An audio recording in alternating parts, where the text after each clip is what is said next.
Good morning. ఎంతమంది నేను 2 days back అడిగిన క్వశ్చన్‌కి చాలామంది కన్‌ఫ్యూజ్ అయ్యారు. కొంతమంది కన్‌ఫ్యూజ్ అయ్యి ఒకటి చెప్పబోయి ఇంకొకటి చెప్పారు.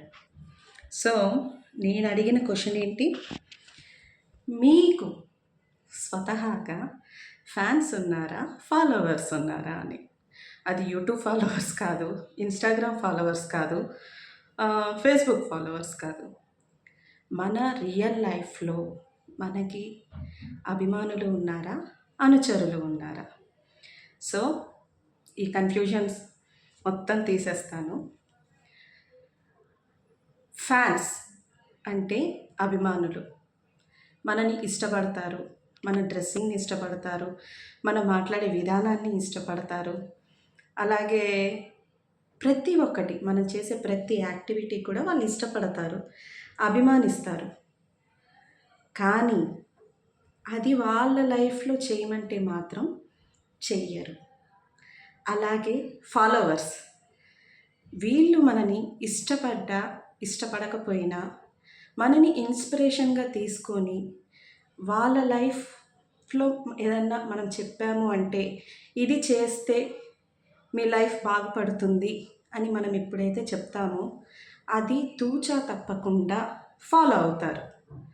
ఎగ్జాంపుల్, ఏదన్నా ఇప్పుడు రియల్ ఎస్టేట్ వర్కే ఉంది.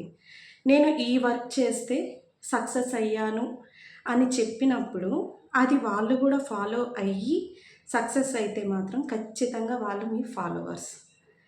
సో, అంటే ఒకటి మనం చెప్పాము అంటే అది మనము ఖచ్చితంగా ఫాలో అయ్యి ఉంటాం కదా. మంచైనా చెడైనా సరే మనం ఫాలో అయ్యి ఉంటాము.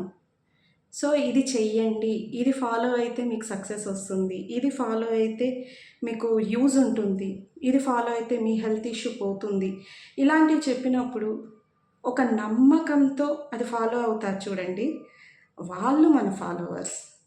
సో, అభిమానులకి అనుచరులకి చాలా డిఫరెన్స్ ఉంది.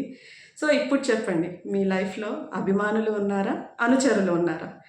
ఒక్కొక్కసారి కొంతమంది గొప్ప వ్యక్తులకి, మహానుభావులకి అభిమానులు ప్లస్ అనుచరులు ఇద్దరు కలిపి ఒక్కరే ఉంటారు.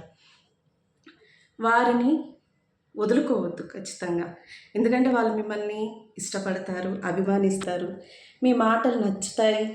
అలాగే మీరు చెప్పిన ప్రతిదీ కూడా వాళ్ళు ఫాలో అవుతారు. సో, ప్రతి ఒక్కరూ కూడా మన అభిమానులు అవ్వక్కర్లేదు, అనుచరులు అవ్వక్కర్లేదు. సో, ఈ డిఫరెన్స్ అనేది కొంచెం గమనిస్తూ ఉండండి. అంటే కొంతమంది అంటూ ఉంటారు, సార్ మీరంటే నాకు చాలా ఇన్స్పిరేషన్, మేడం మీరంటే నాకు చాలా ఇన్స్పిరేషన్, మీరు బాగా చేస్తారు యాడ్స్, చాలా బాగా ప్రమోషన్ చేస్తారు, లేదా సార్ మీరు ప్రాజెక్ట్ గురించి చాలా బాగా చెప్తారు అని అంటారు. కానీ అదే వాళ్ళని చెయ్యండి అంటే అస్సలు చెయ్యరు. అలా అని వాళ్ళు మనం చెప్పింది చెయ్యట్లేదు అని వాళ్ళని తీసి పక్కన పెట్టేయద్దు. వాళ్ళకి ఏంటంటే జస్ట్ మీరంటే ఒక అభిమానం అంతే. సో, మన లైఫ్‌లో అభిమానులు ఉండాలి, ఫాలోవర్స్ ఉండాలి. సో, ఇప్పుడు చెప్పండి, మీ లైఫ్‌లో ఫాలోవర్స్ ఉన్నారా? అభిమానులు ఉన్నారా? కామెంట్ చేయండి. Thank you. మళ్ళీ కలుద్దాం.